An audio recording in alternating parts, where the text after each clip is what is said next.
When horrific incidents like this happen, conversations about the accused and mental illness tend to come up. WTOL is seeing videos circulating online where it appears to be Darnell Jones saying he's going through some sort of mental health crisis. To see if there's some type of connection there, Tatiana Cash spoke with a local therapist about mental illness and violence. Tatiana, does he say it's fair to create this type of correlation?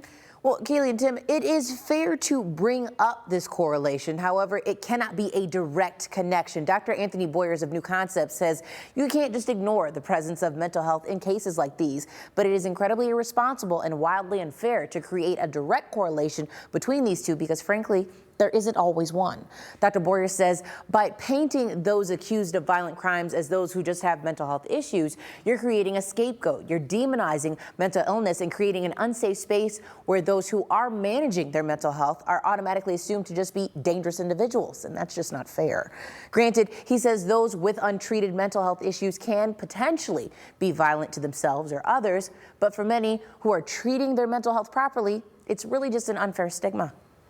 A lot of people have mental illness and they live functional lives. And statistics and research have shown that most people who have mental illness, they are law-abiding citizens.